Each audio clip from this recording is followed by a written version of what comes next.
Oh, good afternoon. Yeah, Yeah, good afternoon. How you doing? I'm fine, sir. And you? Very, very well, thank you. How's it going? Yeah, I'm good. I'm good. Fantastic. Yeah, I think we can start. Are you are you are you, All right. are you good to go? Yes, I'm good. Oh, fantastic stuff. Yeah.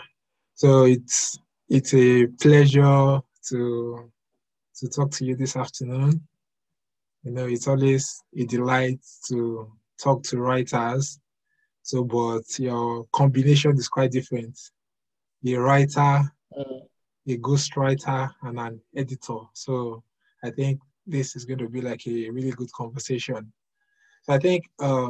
the first thing I would like to ask you about is like as an editor.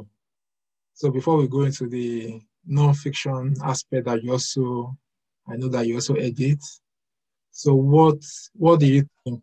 What are the fundamentals of poetry editing? So when you pick up a poem, like what makes like what are you looking at like as an editor? What are the things that you're looking at in a poem to to make it better to give it that final like to make it market ready. So what are you looking at as an editor? All right. Yeah, thanks for that question. Yeah. I think the first thing I look forward to when editing a poem or a collection of poetry, as the case would be, is the theme. Now, the main point of a poetry of poem is the theme. And Okay. yeah, so I look at the theme. Is it talking about, let's say, feminism or human rights? Then look at the use of word. Does is the poet able to use language to achieve the theme of the poem?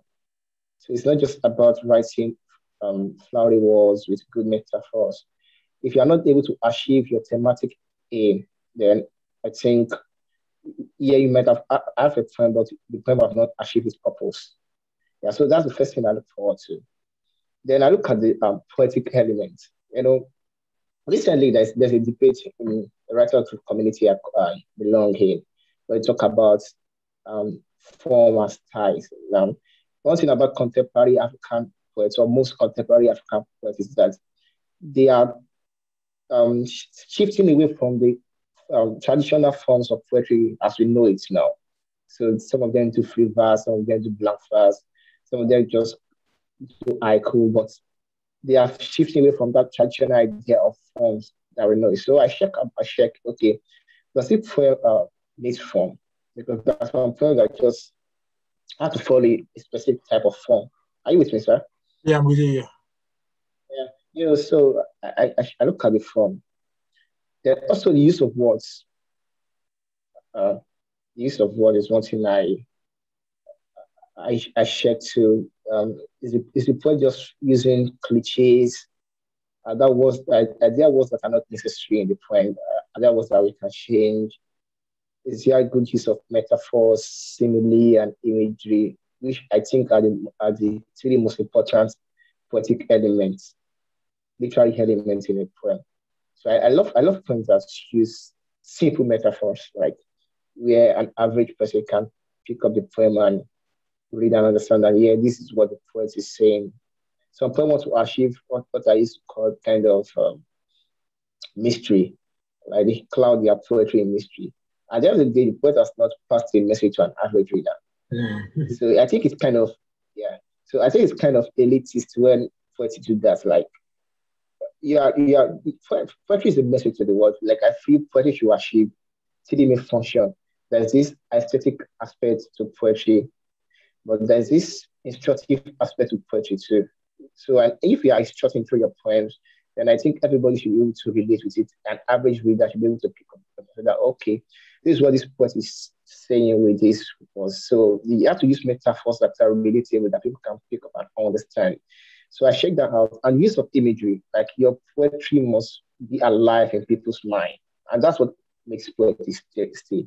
Poetry is not just an abstract stuff. Yeah, it's when at the creativity realm, it is abstract. But when it comes to page, when you're writing it down, when you're performing it, it's no longer abstract. So it has to be tangible. And what makes you achieve that tangibility is your use of imagery, your reader can feel what you're saying, how they can see what you're saying, how they can touch what they're saying. So it's how you get to connect there's a with your slight readers. echo. There's a slight echo in your mic. Okay. Yeah, there's a slight echo. Oh. There's a slight echo. Well, you can carry on. Let's see if it's going to be better though. All right.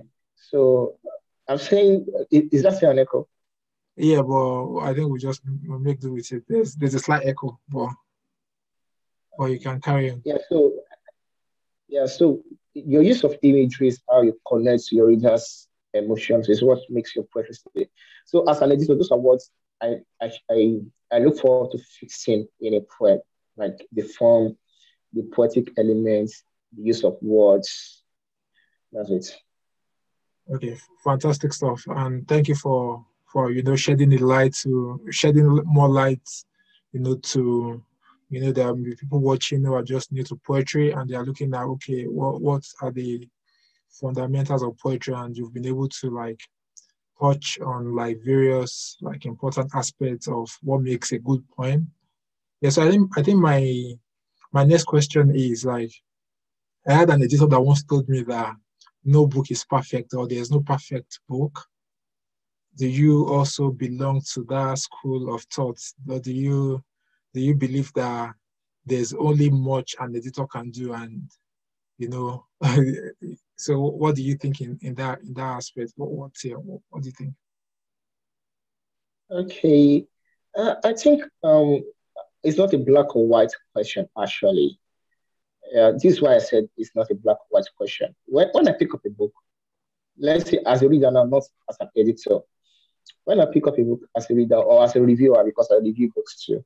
So when I pick up a book as a reviewer, my first question after reading it for enjoyment, my first question is, what's this author trying to achieve with this book? What is he trying to achieve? Then once I know what the author is trying to achieve with the book, then the next question is, has the author be able to achieve what he was trying to achieve with the book?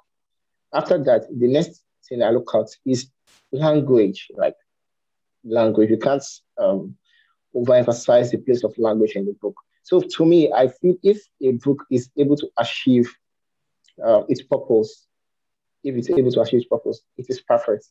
Yeah, and not that it can't be improved. Like art cannot be completely perfect. No work of art can be completely perfect because art is a creation of imperfect beings. We are all imperfect beings as humans. So obviously, our art cannot be perfect. Yeah, but once a book or work of art is able to achieve the purpose which the author set out to achieve, once I see that, okay, the use of language is also elegant, yeah, I think the book is perfect. Yeah. So I think the work of an editor now is just, okay, let me help you refine your words and help you achieve that which you set out to achieve. Yeah. So now I think what the editor is saying now is that some people just want to, maybe that's the trap of perfectionism. They want the work to be free of mistakes and flaws, and I think that's very far-reaching.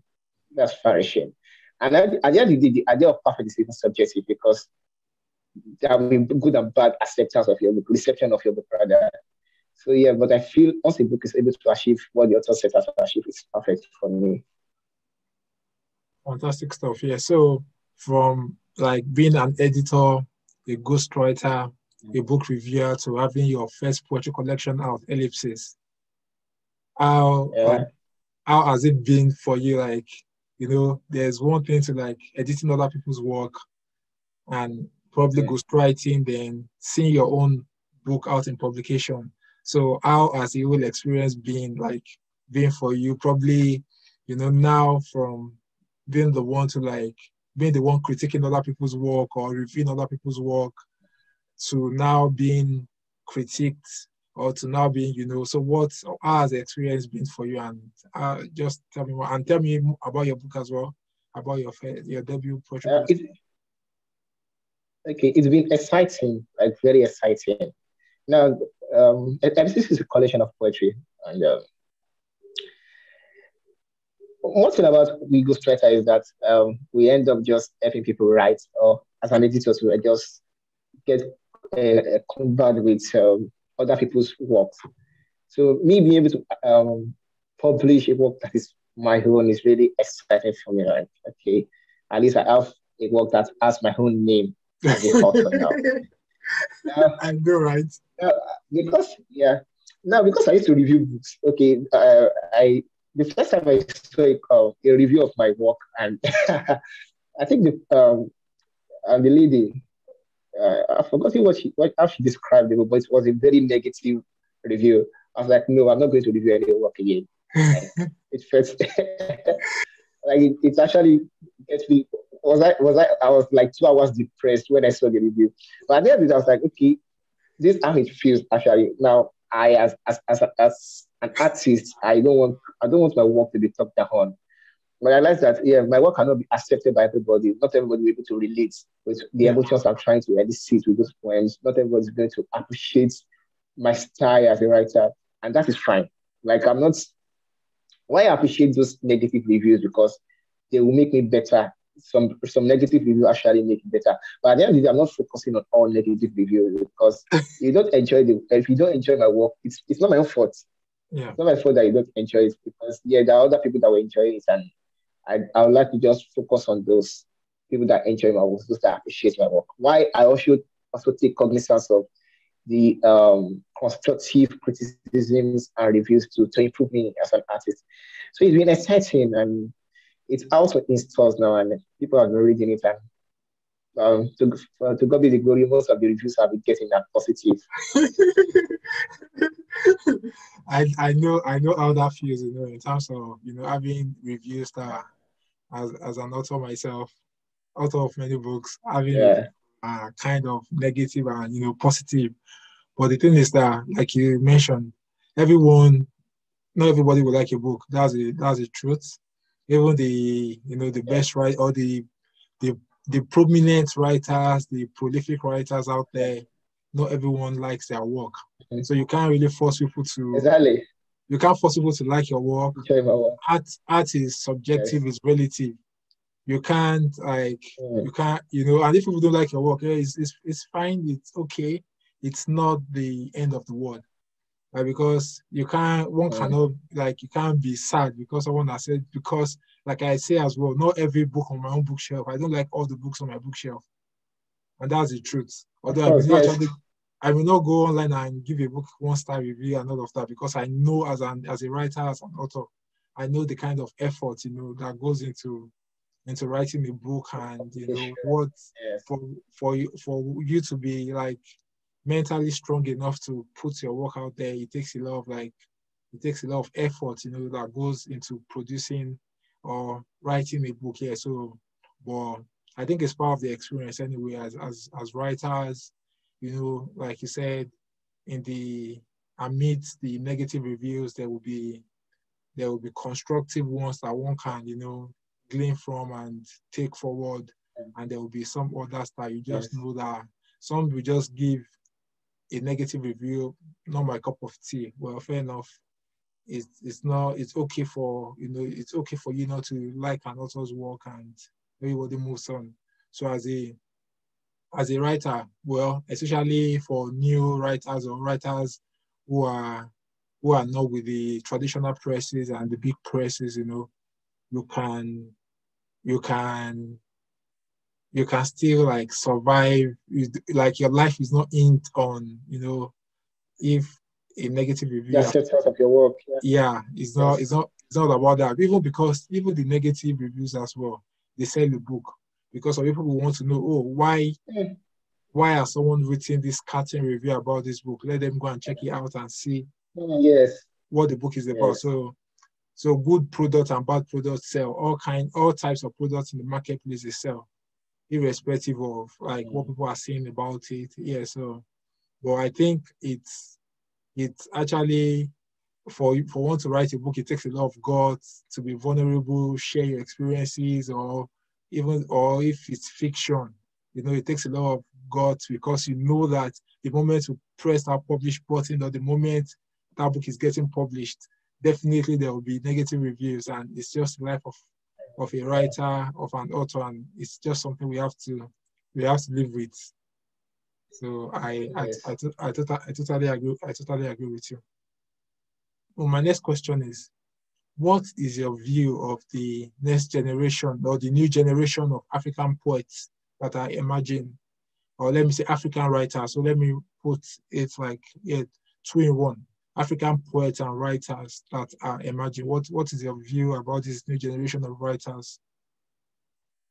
Probably I think,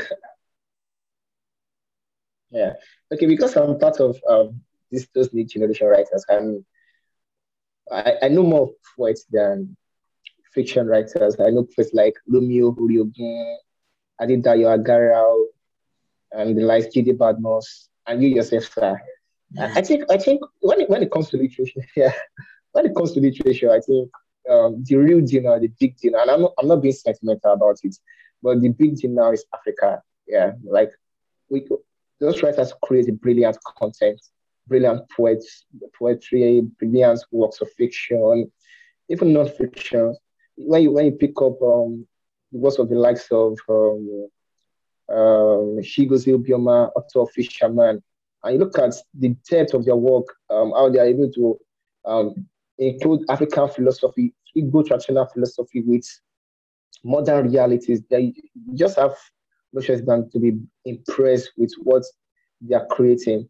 Now, one of the criticism of new contemporary writers. Sorry, hold on 1 minute. 1 minute, please, hold on. Okay. Okay.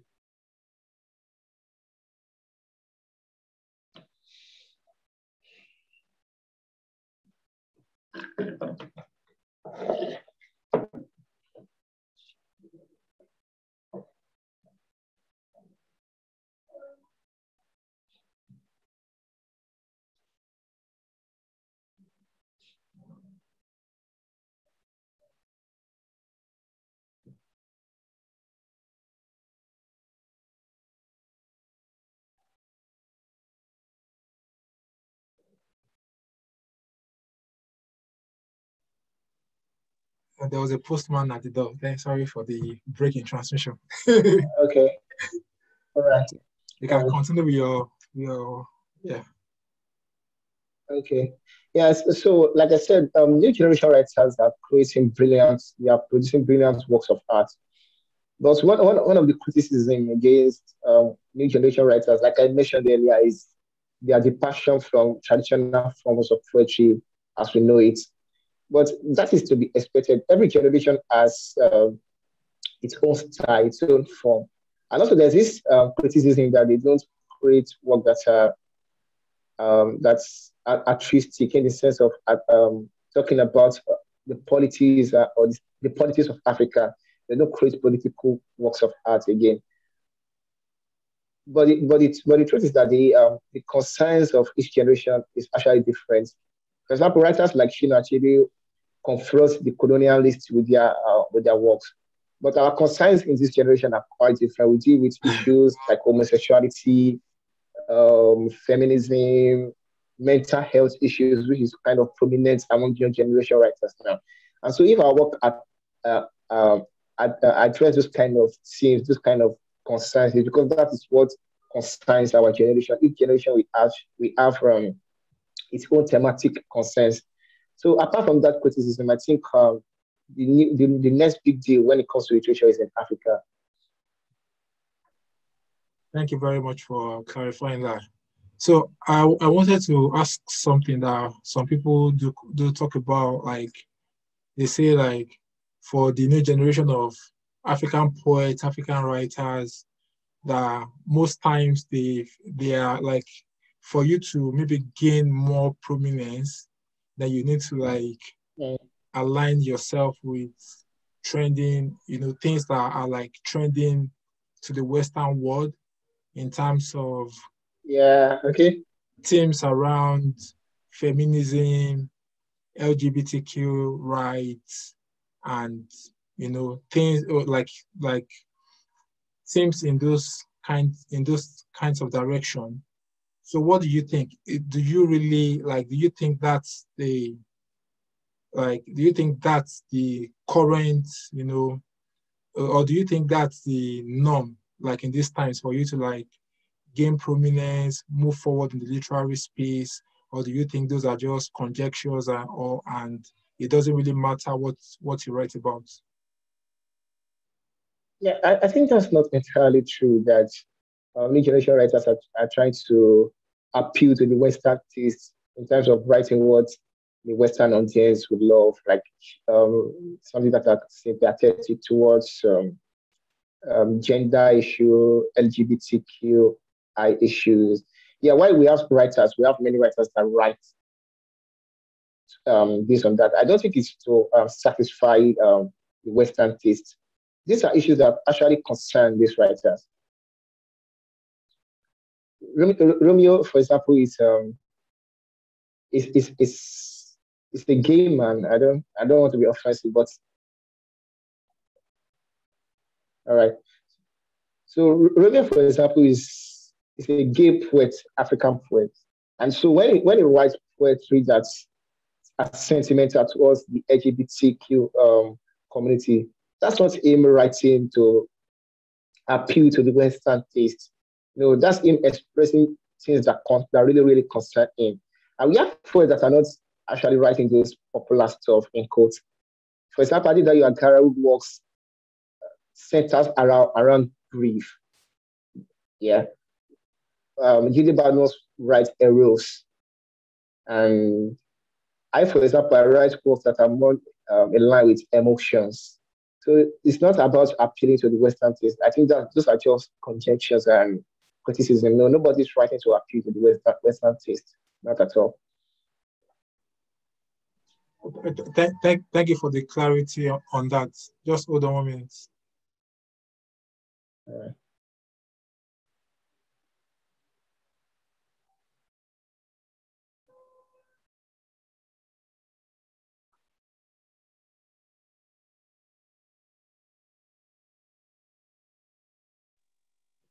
Yeah, so in terms of, earlier we talked about this generation of writers and poets not really writing much about, or not really writing enough or more about political poetry. So do you think probably, people are afraid of repressive regimes, probably in the case of Nigeria, where the press is now being stifled?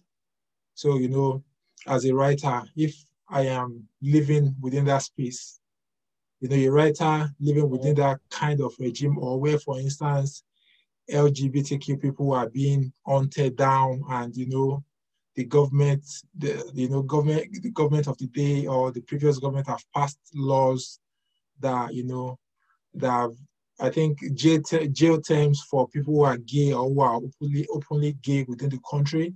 So do you think these kinds of, in Africa, having this kind of oppressive regimes in place, do you think that could have been a reason why we are seeing less and less of political poetry that is taking, aiming for the government of the day? Because as a writer, you could be at risk. So what's your view on that?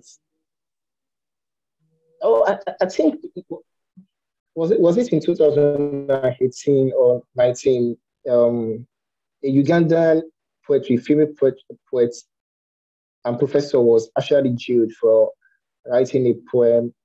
I think the president said the poem attacked his personality, and she was arrested because of that. And in Nigeria, for example, there's this anti-homosexual law in place that criminalizes homosexuality. So I think those kind of the presence of those kind of obstructive laws that stifle human rights and the freedom of the press, I think to a very large extent, they may have to do with the reason why we are seeing less of political poems or poems that address those sensitive issues in Africa. I think to a very large extent, they contribute to that. For example, okay, it's a global news already. We hear about the Nigerian government shutting down Twitter because of criticisms, and we see even cases where government target open activists and imprison them. For example, none of us know where Mubarak Bala is till today. We don't know where Mubarak Bala is, and he's an artist too, a lawyer and artist. But because he was vocal against the government, he was kidnapped, and today we don't know where he is. So I think, what I think that might be one of the reasons why we are seeing less political poetry or works of art. But also, one thing about art, or let me say poetry, is that it actually takes bravery and takes courage. Creative and very courageous people. So why those laws actually might obstruct those kind of political poems, I think to a large extent we still have poets that are still brave, that are still writing stuff against the government. They might not be popular, but I think even though despite those obstructive laws, despite those tyrannical laws, yes, we see people that are still brave to write poetry that are political, that are challenging the government.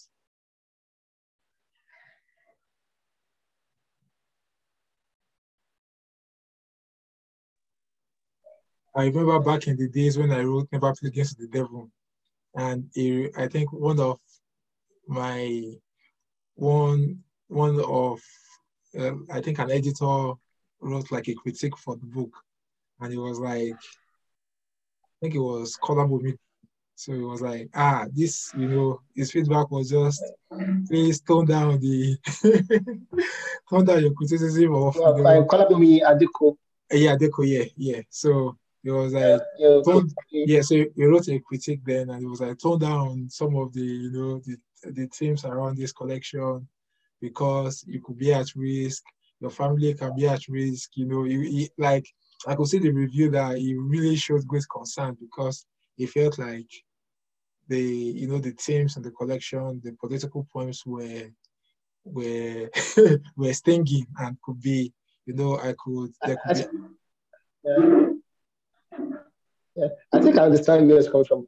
Okay, for example, I have the personal experience when it comes to this government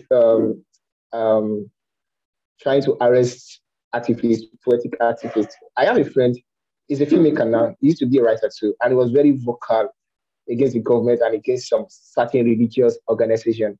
And was it last year that somebody was actually training him, an assassin, was actually on his trail for months until the DSS came into the picture and arrested the supposed assassin. But obviously, the assassin was sent by one of these religious organizations. So there's this, and he has toned down his critique now, like just stop writing, just going to filmmaking. He said just want to make money now. Although he's coming back to get his voice when it comes to criticism. But I think I understand Kolabomi's point of view. Yeah, so like I know some writers to say, like, we talked about not enough political poems or poetry from African poets. But I've seen like a few writers say they only want to show like the beautiful side of Africa. So do you think do you think we can be immune from the problems, like the problems bedeviling Africa? So like we want to show the West only the beautiful side of Africa, the other things that makes Africa beautiful, but not the hunger in our land, not the leadership crisis in Africa, not the starvation, the corruption going on in Africa. So what's your take about like just showing the West, showing the West a picture of our culture, of our traditions, everything beautiful about Africa, but not, should I say, not showing the picture of, all the ills, all the challenges, the sufferings in Africa. So what do you think about that?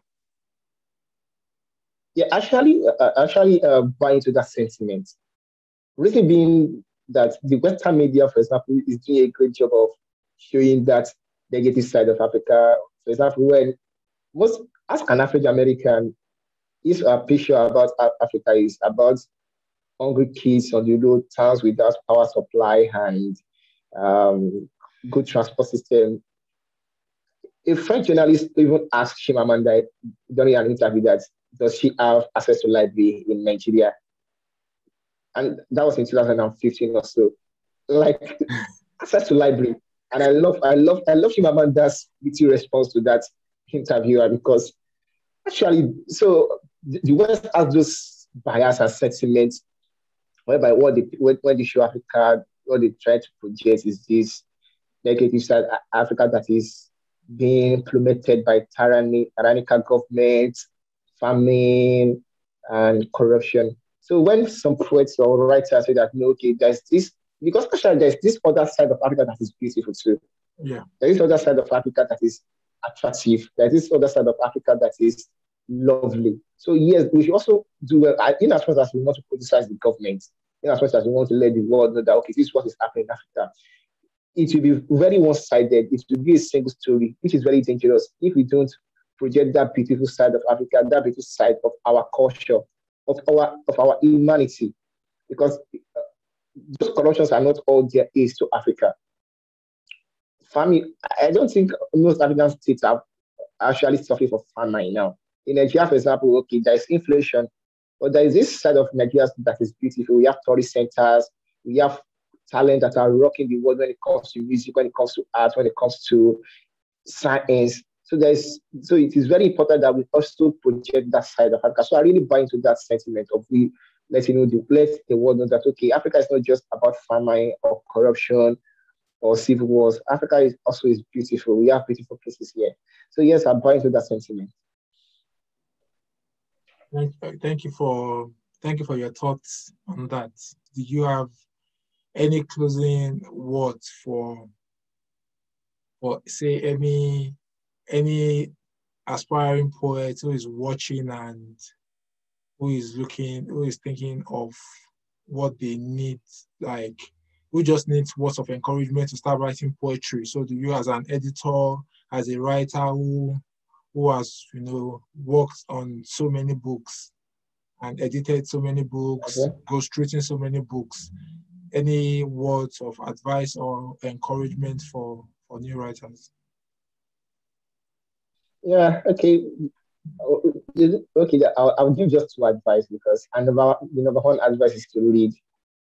The bedrock of poetry or of a creative person, especially a writer, is read. Like you have to read a lot. You have to read, like read a lot. Then there's this aspect of being brave with your voice. You have that voice for a reason. You have that voice for a reason. So you have to be courageous with it. You have to just write whatever comes to your mind. Don't worry about being perfect. Don't worry about it being accepted. At least create it first. It's creativity. Create it first. Then worry about being accepted or being perfect later. Perfection is actually a journey. You don't arrive at perfection at any point in your life. So just continue letting your voice be heard, publish in platforms, send your poems out into international journals so you can be accepted because you're actually good. And you won't know if you are good except you actually send it out to be accepted. So read, be courageous with your voice, let the world hear your voice because you actually need to hear your voice. You are giving that voice for a reason. Thank you for that. I know we touched on, we touched on the new generation of African poets, like this generation not writing, or not writing in the traditional forms of poetry. And people, I think Yeah. this generation mainly focus on free verse poetry.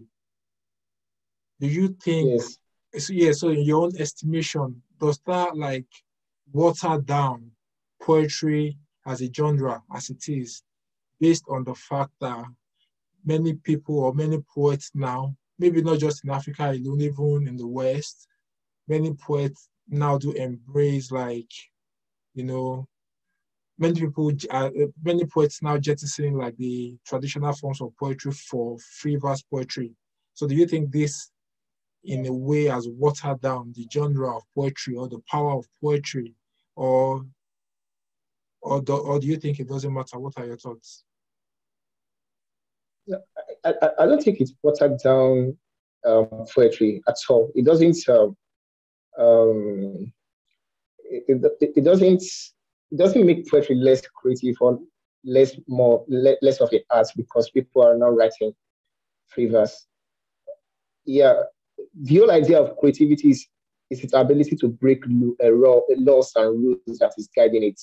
So if it is structured, if it has to conform to rules, if it has to conform to form, then it's not creativity. Creativity is daring, creativity is rebellious. So that's rebellious, you to pen down your words with free verse poetry is actually creativity too. And it doesn't make it less of an art or less of poetry.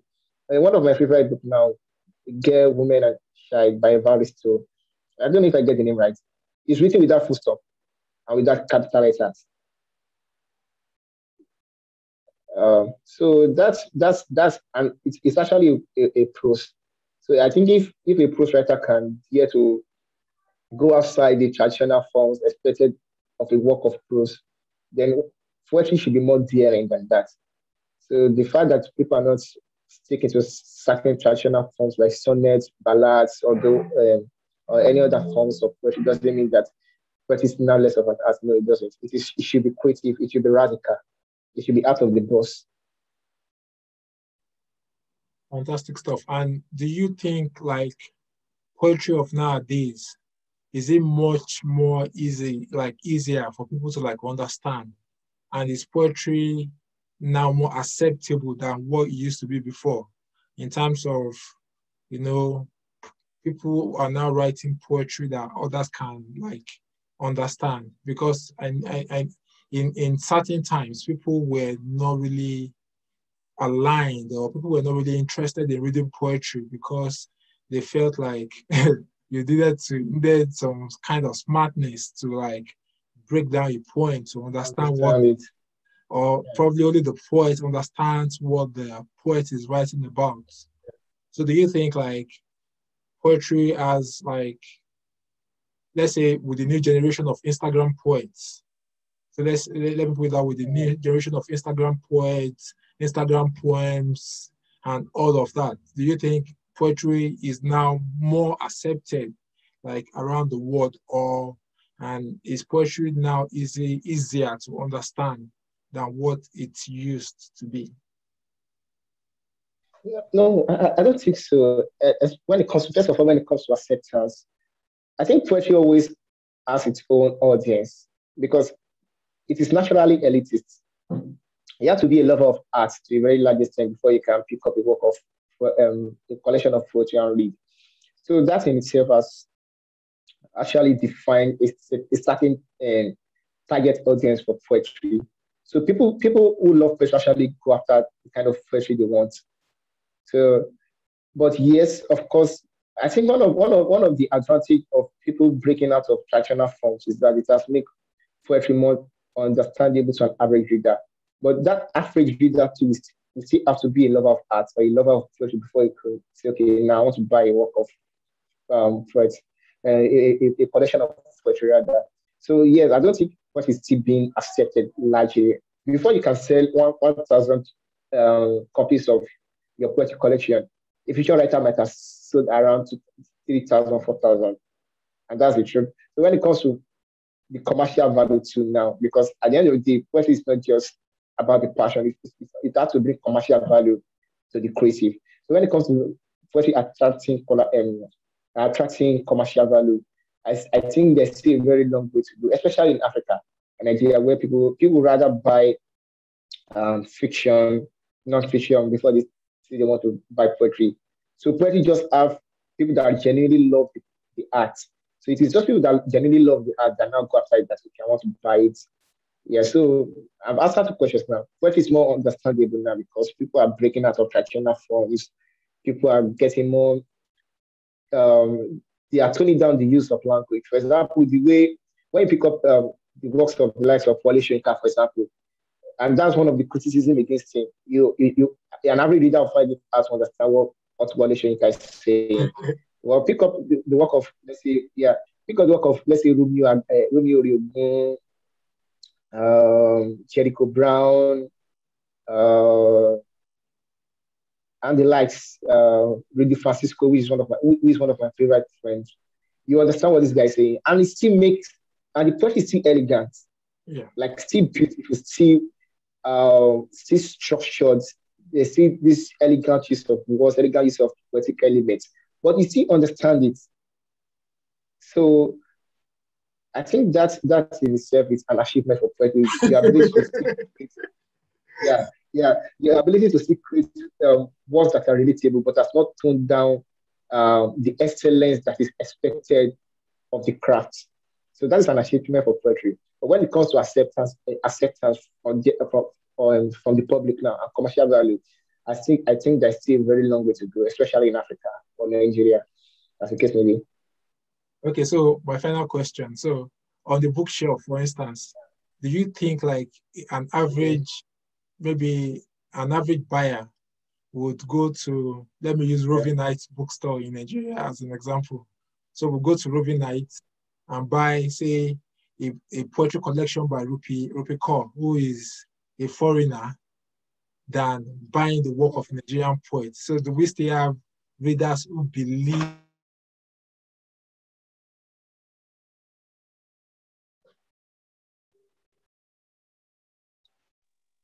I was on mute. Sir. So sorry about that. Yeah, so I said, my question is, so in a way, do you think someone would go to a bookstore, so say Roving Heights, for instance, and an average buyer, an average poetry buyer, will go to a store, say Roving Heights, and pick up the work, a poetry collection written by Rupi Kaur, rather than a Nigerian poet? And so do we have that mindset, the way Nigerians have the mindset that anything done by a foreigner always has to be perfect? So like going to the bookstore, picking up a work of, a collection of poems by Rupi, rather than pick up Romeo Oriogon's poetry collection. So, and if yes, why is that so? Why do we think anything that is done by foreigner has to be better than in Nigerian? How can we change that mindset?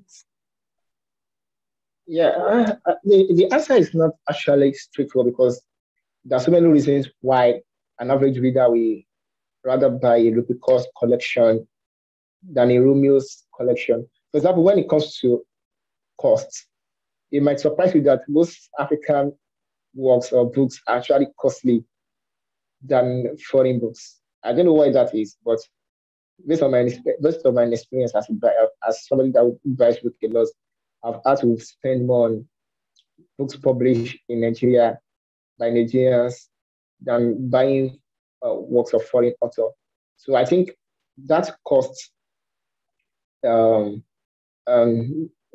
fact that it's a caricature is one reason why they might want to go for a foreign author. Yeah, also there's this bias that African have as a consumer, as a nation that is so into consuming foreign products. It's actually translated into how we see poetry or literature and how we accept literature. For example, so many people still feel that foreign authors are better than our own authors, which I think is wrong. Basically, personally, for the last few years, I've read more of African authors and Nigerian authors, to be precise. I have foreign authors that I love, but they are not even contemporary authors. So I think there's that bias, so that's misconception that foreign writers or writers from the West are better than us. No, they are not. And it is actually a kind of misnomer because a Nigerian author or an African author will be able to create experiences that you can relate to than a Western author. For example, when I read Abubakar Ibrahim's season of season of Blossom, Crimson Blossom rather, the season of Crimson Blossom, I was able to relate to the story he was telling because this is a story that I was living in the society. So it's not just something that is abstract to me, it's something that I can relate with. So I'd rather go to a story that I go and buy a story that I can relate to than go and buy something that is actually very funny for my experience Although there's also the need to read works of art that can give you foreign experiences. But personally, I'd rather buy an African author because they are writing something that concerns me, that I can relate to experientially. Yeah. So one of the things we can do to tackle that bias of wanting to buy more foreign authors than African authors is when we have more publishing companies in Africa that is ready to publish African authors and release the book at a very low rate. If the books are cheap to buy, I think books should be cheap. Books should be. It doesn't cut down on the quality of the work. It's just that works of art should be available to the average person, because art has a way that it educates the mind politically. It has a way it opens the mind to series of experiences. And if your work is not available, it cannot be purchased by an average buyer, then what is it doing on the shelf? If only the rich can buy your work, then I don't think you have done well enough as a creative. So I think when we have more publishing companies in Africa that are ready to publish our author and are ready to sell the books at a price that is at least less costly, then I think people will buy more of African authors than foreign authors. Then also there needs to be like a radical education, not just in literature now, in our perception of foreign products and local products. You have to understand that, especially art that is kind of subjective and relative. We can't measure art because one person is white and the other person is black. That doesn't mean that the white person will create a work of art that has more quality than the black author. Especially when I've read black authors that are very brilliant. Akinyemi is a black person. Chigozie Obioma is a black. Who I think actually is one of the most brilliant novelists of our time. We have Sefi Atta, we have Chimamanda, that are creating brilliant works of art. So we have to let people know that the Western art, Western books are not superior to ours. They are right from different set of experience, different understanding of language, different understanding of the world, different thematic concerns. And you buy more of African author because the experience they are trying to tell, or the story they are trying to tell, is something that you can relate to better. So I think those are the two things we need to do: more publishing companies and education. Yeah. Thank you for your point about publishing companies and making books available at a cheaper cost. As a publisher myself, what I would chip in that in that regard is that I think especially in Africa, where, or say, let's use Nigeria as an example, where people don't read, like we don't have a large population of people that read books. So I think for publishers, for them to even recoup the cost of publishing and all of that, it might be quite expensive. So, but I'm not holding a brief for all publishers in Nigeria anyway. But that could be one of the reasons why books, or the landing cost or the sales price of books could be on the high side. But I agree with your point that books should be cheap, should be easily accessible for people to be able to afford. Affordability is quite key, to enable like you get these books into the hands of more people. But I think will soon be rounding up, but I think I want to ask you this question. So I've seen like scenarios whereby it is on plagiarism. So I've seen scenarios whereby on Instagram, for instance, people have accused, like writers have accused some other writers of plagiarizing their work. And even there have been like big ones whereby some writers have been nominated for awards or won awards or shortlisted for awards have been accused of plagiarism. So how can we, as writers, number one, how can we protect, I don't think there's a way a writer, if your book is publicly available, it's all people can buy from bookstores everywhere. You share your work online, so you can't really, in a way, protect your work fully from plagiarists. But what message do you have for writers? So I wanted to shed a bit of light around like your thoughts on plagiarism.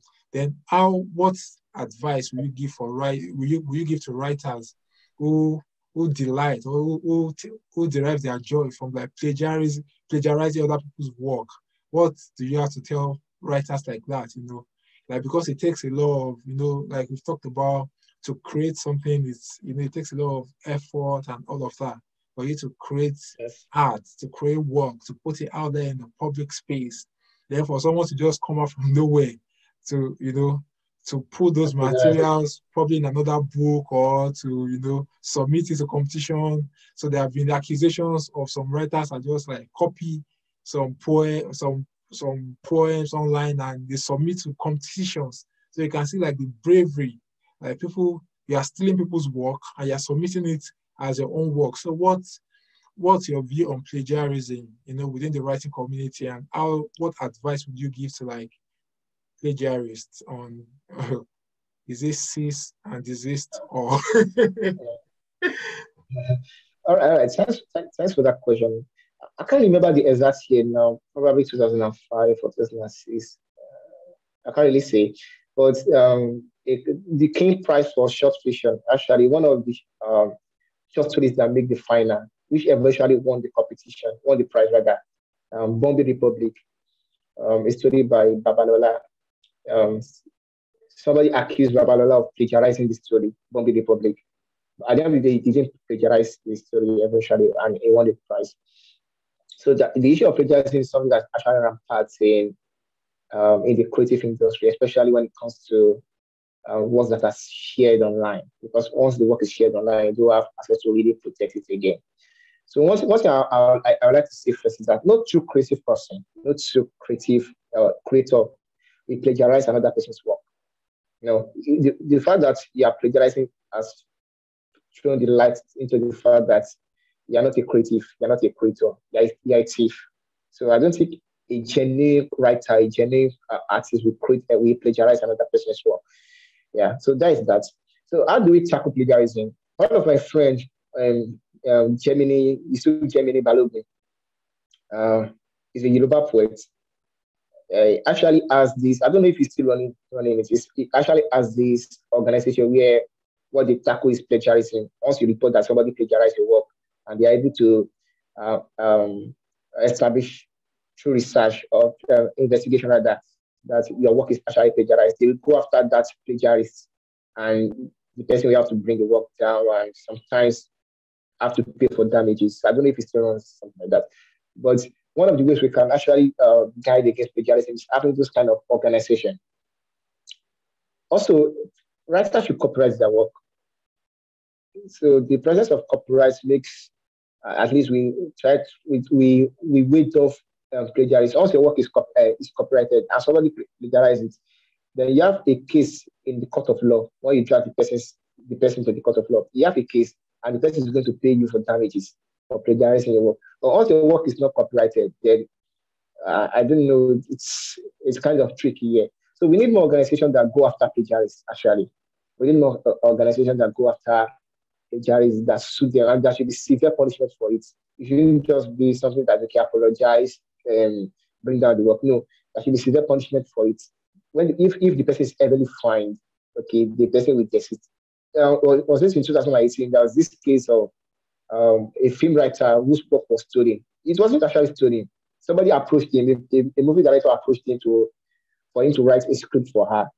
Then he wrote the script, submitted it to the said producer, and the producer said he doesn't want that script, that he didn't write what she wanted. But before he could know it, he's already seen the movies in cinema, like his storyline, everything. It wasn't changed. But because the work was copyrighted, he dragged her to court, and she had to pay more than what he actually charged her in the first place. So I think those kind of scenarios we kind of warn off plagiarists. So we should have organizations. Writers should also copyright their works.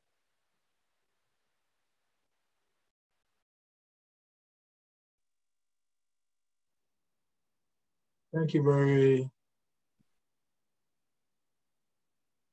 much for clarity on that. So I would just like to read this quote on, I think T.S. Eliot said, good writers borrow, Okay. great writers steal. Well, when asked about his writing influences, the screenwriter Aaron Sokon responded, good writers borrow from other writers, great writers steal from them outright. The irony is that it was paraphrasing the great T.S. Eliot, who stated, good writers borrow, great writers steal. So anyone watching, we do not belong to the school of thought that believes that good writers borrow and great writers steal.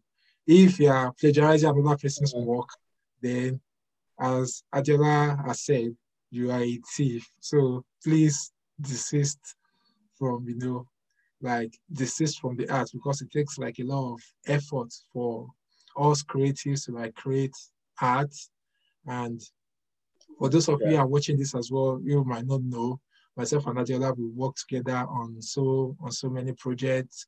He has edited a lot of my poetry collections, and it's always a pleasure to not just poetry collections, award-winning collections as well. So the substance is actually made of. So it's always a delight to work with Adeola, and as an editor, as a writer, and as part of the community of creatives, new generation of African poets who are African poets and writers who are taking African literature to the next level. So it's actually really good to bring you into the house to, for you to tell us, all the, for you to unpack. So it's been a lot, there has been a lot of learnings, this afternoon, getting into the mind of this great son of Africa, who is a